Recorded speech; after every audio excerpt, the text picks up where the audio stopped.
शुभम तिवारी जी। राधा वल्लभ श्रीहरिवंश। श्री हरिवंश। महाराज जी सफलता क्या है? सफलता का मूल मंत्र क्या है?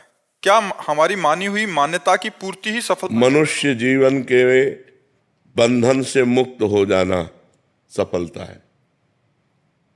ये जो मनुष्य जीवन है, मना खष्टान इंद्रियाणी प्रकृति स्थान कर्षति, जो मन 5 ज्ञानेंद्रियों के साथ भोगों में जा रहा है और भोग हमें परास्त कर रहे हैं, इससे मुक्त हो जाना। जो हम जन्म मरण के बंधन में विवश होकर जा रहे हैं, इससे मुक्त हो जाना। काम क्रोध लोभ मोह मद मत्सर, इन पर विजय प्राप्त कर लेना। तो ये मनुष्य जीवन के बंधन से मुक्त हो जाना, भगवान की प्राप्ति करना, ये सफलता है।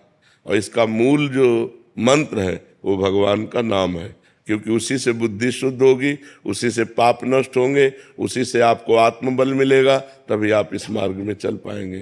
तो प्रेम मूल यह नाम है।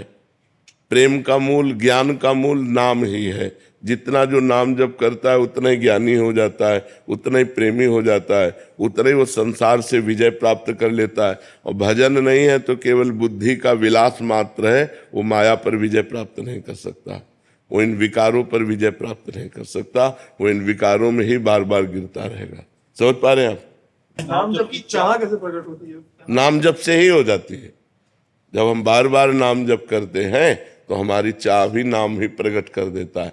नाम जपने वाले को कुछ भी और अन्य साधन की जरूरत नहीं, वही चाह प्रकट कर देगा, वही रुचि प्रकट कर देगा, भगवान के मिलन की चाह पैदा कर देगा, भगवान को मिला देगा। सुमिर पवन सुत पावन नामू, अपने बस कर राखे रामू। भगवान के नाम के बल से हनुमान जी ने भगवान को अधीन कर लिया।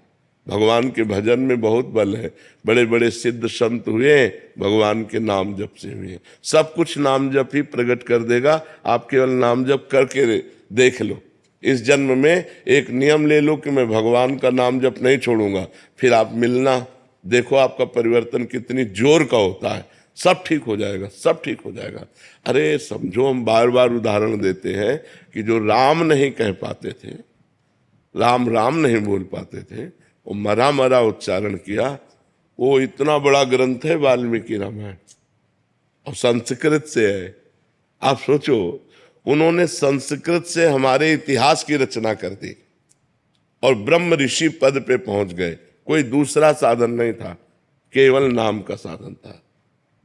केवल भगवान के नाम से ध्रुव संगलान जप्यो हरिनाऊ, पायो अचल अनुपम ठाऊं। ध्रुव ने ग्लानि युक्त होकर, माता ने थप्पड़ मार के